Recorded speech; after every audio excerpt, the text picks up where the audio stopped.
Magandang araw. Masarap ba talaga ang mga bawal? Masarap ba talaga ang bawal na relasyon? Maraming tao ang nahuhulog sa bawal na relasyon kasi parang exciting at masarap dahil lihim.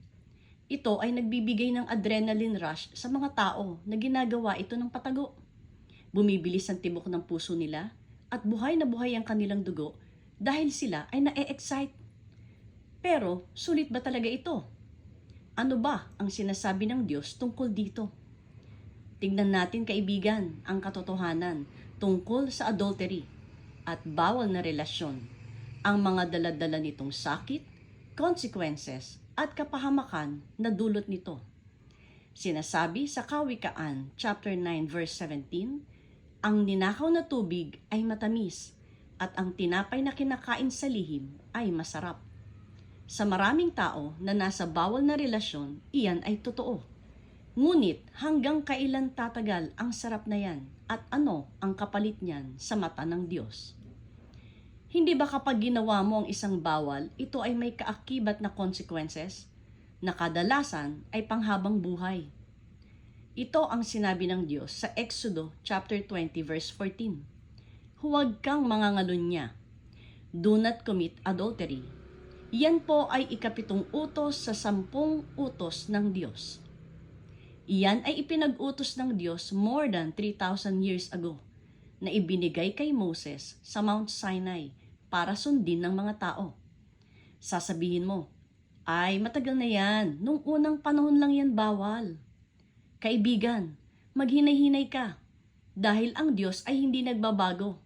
Hebrews chapter 13 verse 8, Jesus Christ is the same yesterday and today and forever.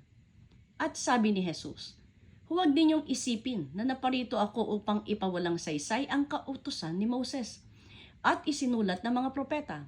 Naparito ako upang tuparin ang mga ito. Sinasabi ko sa inyo ang totoo.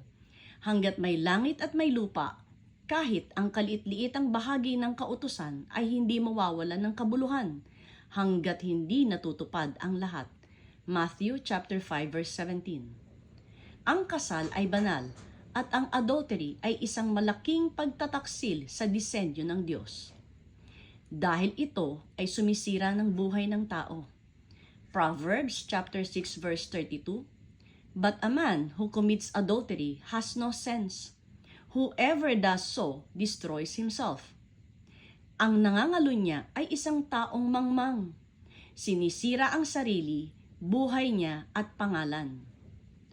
At sa Kawikaan chapter 6 verse 28 to 29, kung ang tao ay tumapak sa uling na nagbabaga, hindi kaya malalapnos itong kanyang mga paa. Ganoon din ang taong sisiping sa asawa ng kapwa. Tiyak siyang magdurusa pagkat ito ay masama. Winawasak nito ang pamilya, relasyon, reputasyon at pati ang relasyon mo sa Diyos. Kaibigan, ang kasalanan ay may panandali ang sarap, pero panghabang buhay na pait. Sa Hebreo chapter 11 verse 25, sinasabi, pansamantala lang ang ligaya ng kasalanan, pero ang bunga nito ay kapahamakan. Pinalalabas ng diablo na masarap ang bawal, pero sa dulo, puro lungkot at pagsisisi. At ito ang mga consequences ng masarap na bawal. Wasak na pamilya at relasyon. Nasasaktan ang asawa at mga anak. Nawawala ang saya at ang guilty feeling ay hindi nawawala. Sirang reputasyon at tiwala. Pagkalayo sa Diyos dahil ang kasalanan ang naglalayo sa atin sa Diyos. Ito pa ang masakit, kaibigan. Magkakaproblema ka na nga at dilulubayan ng panghabang buhay na consequences. Meron ka pa haharapin. Ang hatol ng Diyos.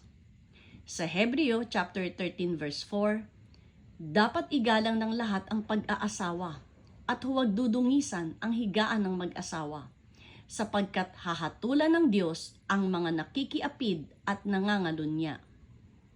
Wala tayong maitatago sa Diyos. Kaya kaibigan, mag-isip-isip ka. Sulit ba talaga ang hinahawakan mo na bawal na relasyon? Ipagpapalit mo ba ang isang buo at masayang pamilya sa isang bawal na relasyon? At huwag masyado mahalin ang iyong laman, kaibigan. Dahil ang tao ay tatanda at mamamatay. At ang tawag ng laman na yan na nagbibigay sa iyo ng panandaliang kaligayahan ngayon ay magbibigay naman sa iyo ng pait at kalungkutan na panghabang buhay at sa kabilang buhay kung ito ay hindi mo pagsisisihan at ititigil. Dahil sabi ng Biblia sa Galatia chapter 6 verse 7 to 8, huwag kayong padaya. Ang Diyos ay hindi maaaring lokohin. Kung ano ang itinanim ng isang tao, iyon din ang kanyang aanihin. Kaibigan, kung ikaw ay nasa isang bawal na relasyon at gusto mo na itigil, ihingi mo yan ng tawad sa Diyos at ikaw ay papatawarin.